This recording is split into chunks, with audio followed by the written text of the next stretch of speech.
आतल्या गोटाची बातमीची जितकी तुम्हाला उत्सुकता असते तितकीच उत्सुकता आम्हाला देखील असते.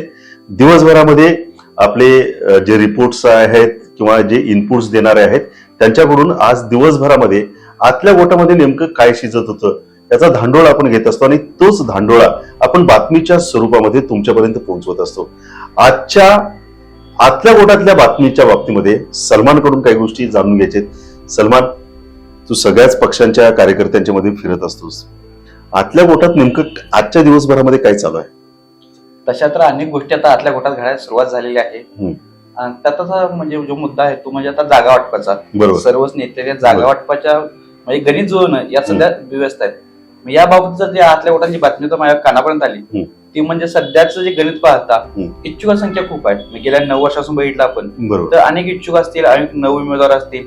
म्हणजे जुने जे माझी जे नगरसेवक होते त्यांनी ताकद या 9 वर्ष दाखवलीच, पण अनेक नवीन उमेदवार तयार झालेत. पण जागा वाटपामध्ये कुठेतरी आता ती पिछाड होते काय असं वातावरण निर्माण झाले. त्यामुळे एकंदरीत बघितलं आता गेल्या काँग्रेसचा मुलाखत झाला, या मुलाखती बघितल्या तर 300+ जे अर्ज हे म्हणजे उमेदवारीसाठी इच्छुक उमेदवारांचे अर्ज झालेत.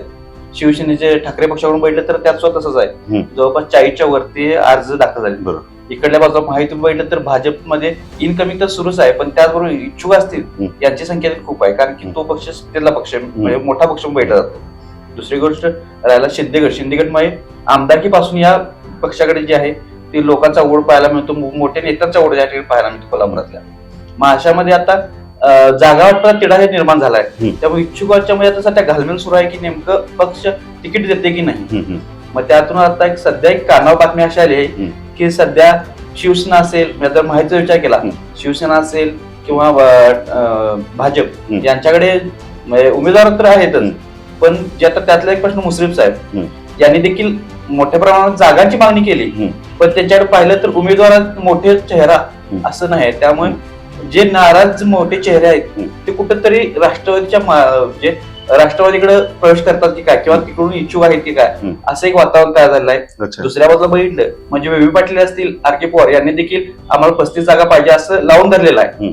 पण लढवण्यासाठी उमेदवार तितके सक्षम त्याच्याकडे आहेत का हा प्रश्न पहिला मुळात निर्माण होतो.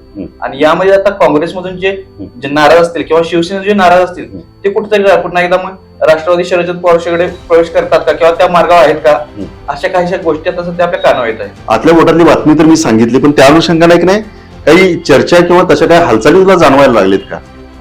जे नव उमेदवार आहेत आता जे आहेत त्यांच्या हालचाल तशा सध्या सुरू आहेत की तिकीट मिळणं की नाही. आता म्हणजे 9 वर्ष तर काम केलेलं आहे, जनतेसमोर गेलेलं आहे, पण तिकीट मिळायच्या वेळेला कुठेतरी माग पिछाड झालेली पाहायला मिळते.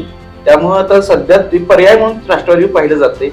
आणि जरी राष्ट्रवादीचे नेते दोन्ही राष्ट्रवादीचे जरी समोरून सांगत नसले तरी अंतर्गत मात्र फोडाफोडी राजकारण चालू आहे हे मात्र नक्की आहे. अच्छा, एक मोठी बातमी देते की पाठीमागच्या बाजूला मात्र फोडाफोडीचं राजकारण असेल ते कदाचित राष्ट्रवादीचे दोन्ही जे राष्ट्रवादी आहेत त्यांच्याकडून तर चालू आहेच, पण इच्छुकांची फोनाफोनी जे अस्वस्थ इच्छुक आहेत ज्यांना असं वाटतं की आपल्याला तिकीट मिळेल की नाही, कुंपणावरती जे आहेत ते सुद्धा एकमेकांना फोन करून चाचपणी करण्याचा प्रयत्न करते. आतल्या गोटातली बातमी हीच आहे की राष्ट्रवादीच्या दोन्ही गटामध्ये उद्याच्या काळामध्ये पक्षप्रवेश होऊ शकतात.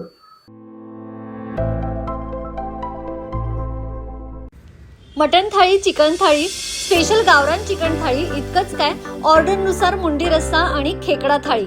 आणि हो, शाकाहारी लोकांसाठी खास व्हेज गावरान थाळी सुद्धा उपलब्ध आहे बरं का. चला तर मग अस्सल कोल्हापुरी जेवणाचा आनंद घेऊया. आजचा बेत फक्त रानवारा रिसॉर्ट मध्ये. संपर्क 9209761353. पत्ता कोल्हापूर पन्हाळा रोड, केरले, मानेवाडी.